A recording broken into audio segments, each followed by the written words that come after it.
Ebed jod kamao Reman Ebed jod kamao Reman Ebed jod kamao Reman Ebed jod kamao Reman Ebed jod kamao Reman Ebed jod kamao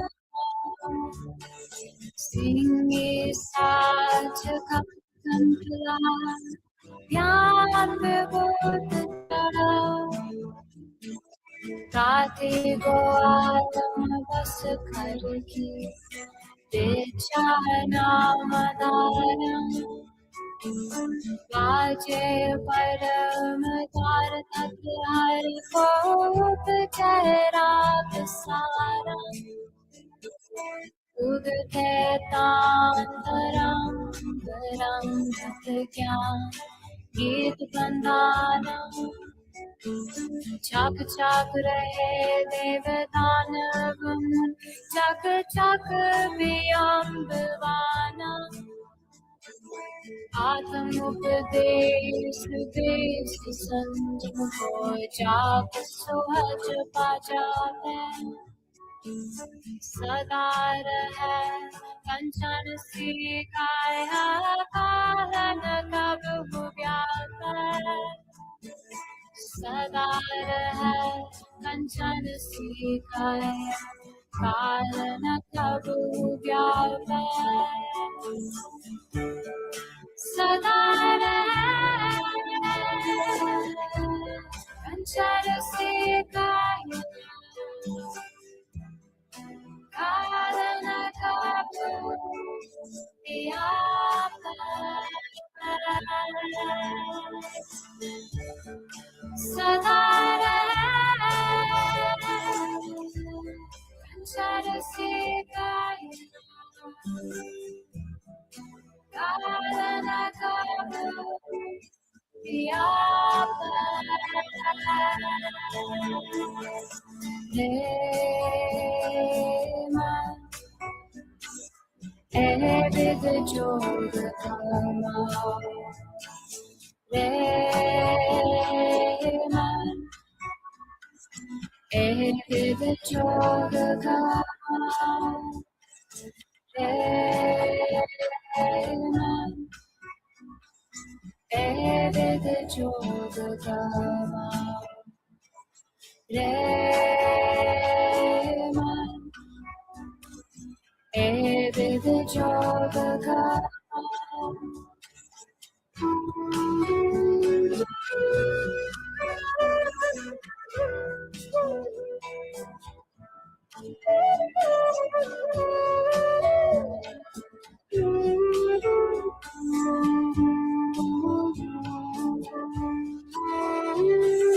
Singi sach kapat kantla Jnaan bud chara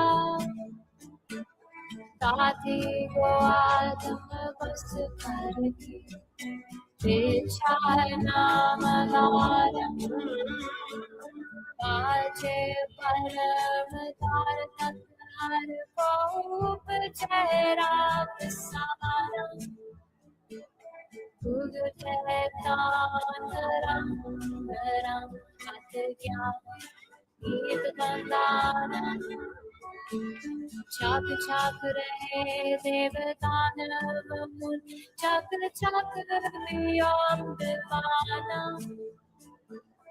Aap updesh desh sanjam ho Jaat suhaj pajape Sada rahe kanchan sikhaya Kalan kab vyapar सदा रहे कंचन स्वीकार्य कालन कबू व्यापै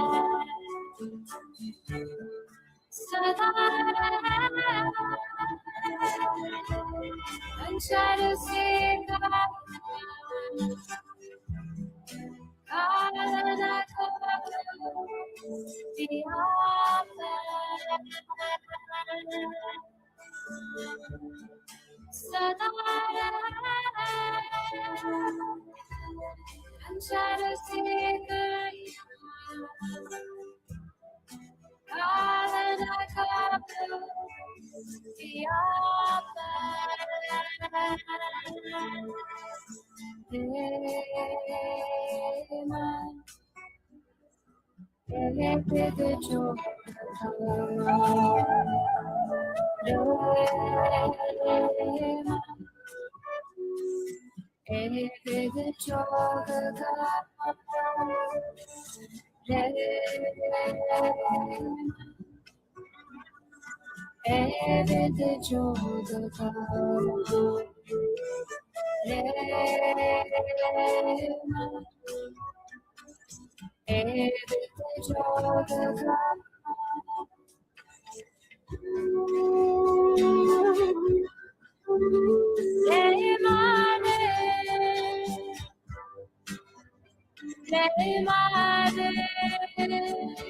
Satena,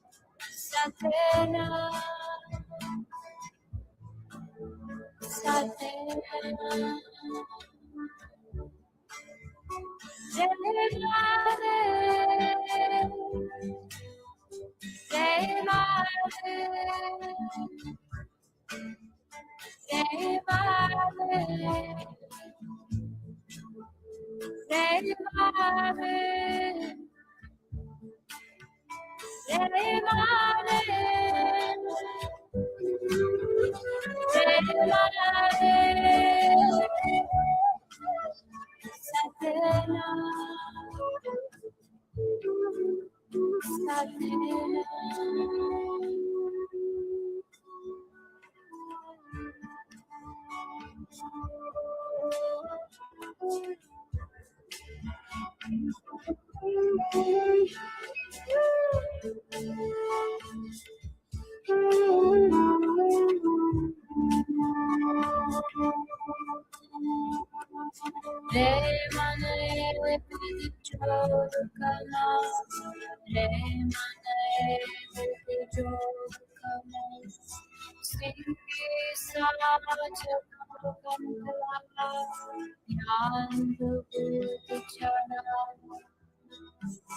Tatigo Adam was Kariki, Vichana Madaram, Raji Paramadaram,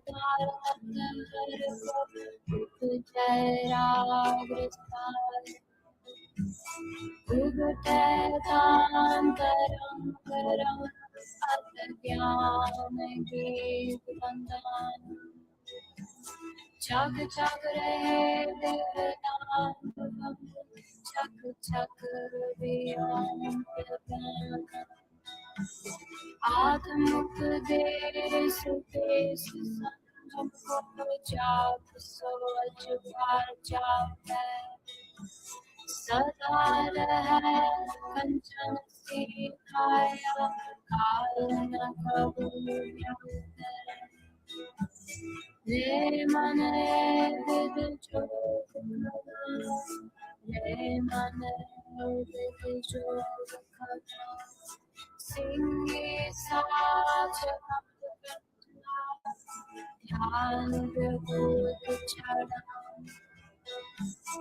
Ati go atam pas kar ki bichhana madaram. Vaje param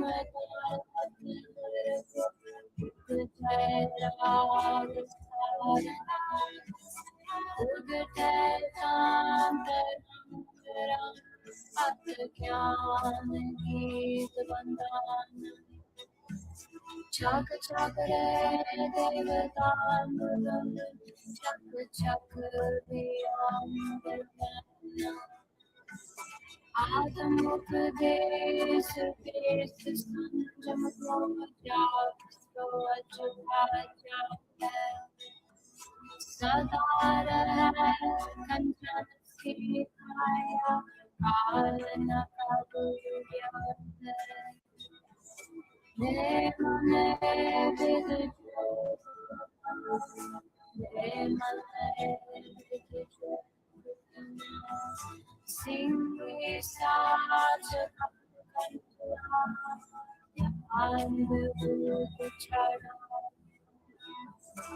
Ati Goatam Vasthari Ishvana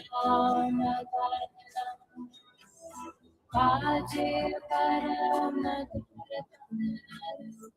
Upajara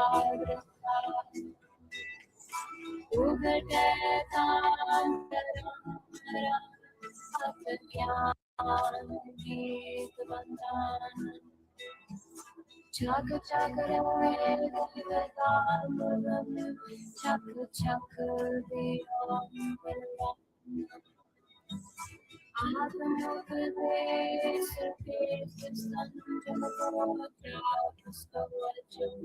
chak Sadara Kanchan Sikaya Kalana Kabudya Nemane Vidu Chodkama Nemane Vidu Chodkama Singhi Saja Kapantla Dhyan Vidu Chara Tati Goatam Vasthari Vichana Vaje Param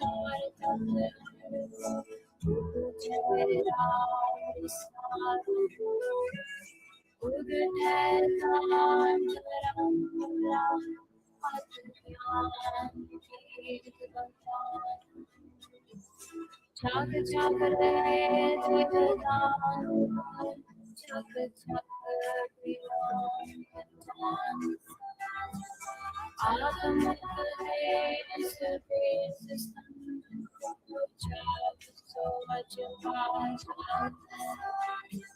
Sadara Kalana Kabudya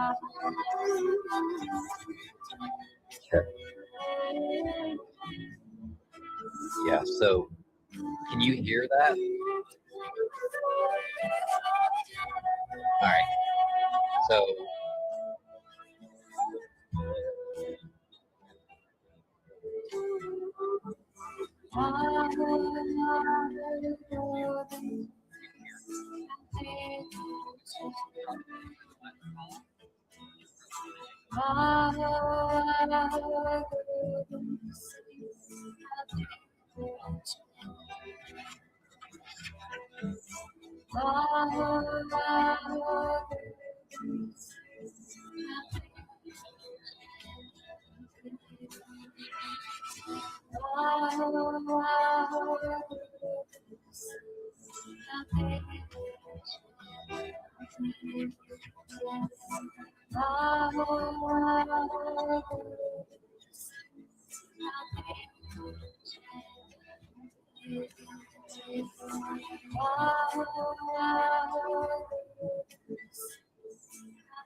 I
need to be aware of our place upon this earth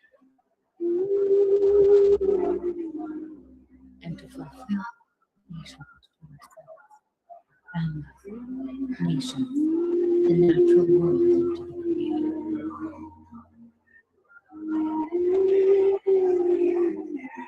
The words say we are to awaken, stand up, become.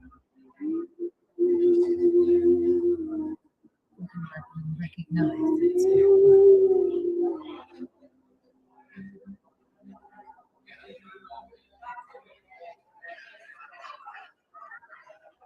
Ambe Majado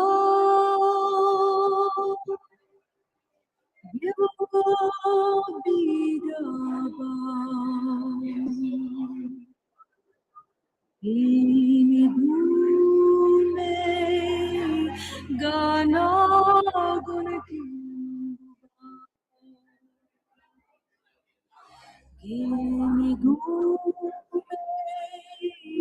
Gana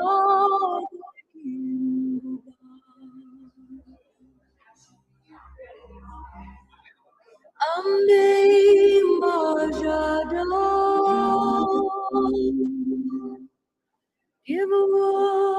Bidaba Inimume Gana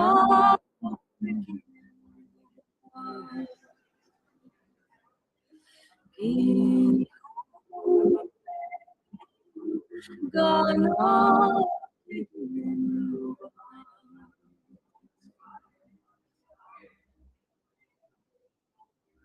Ambe Majado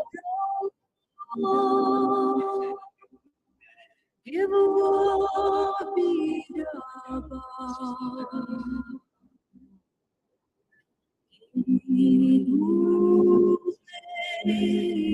Gana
God only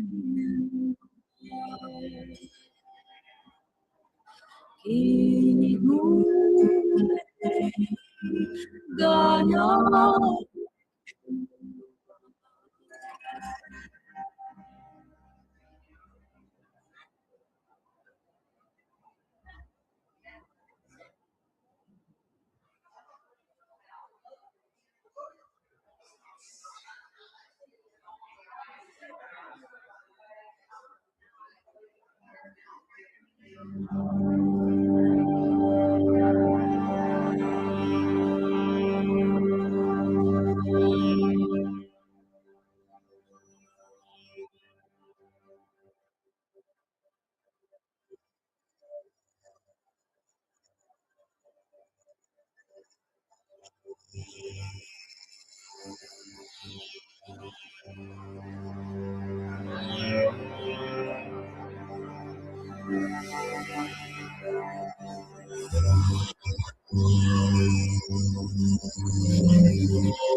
Okay.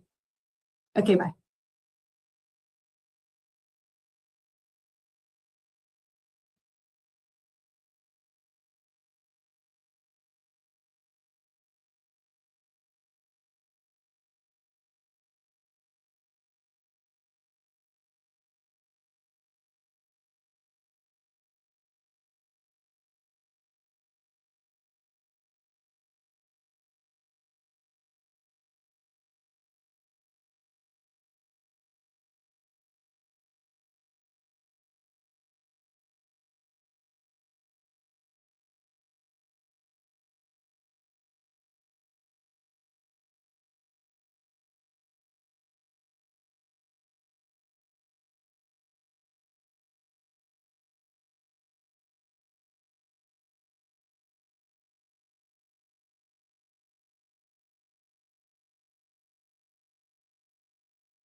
Back into the room.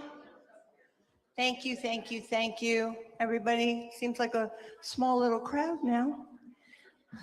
A small little crowd, what happened to everybody? So you filming this or you're not filming this? Don't film it. Okay, that's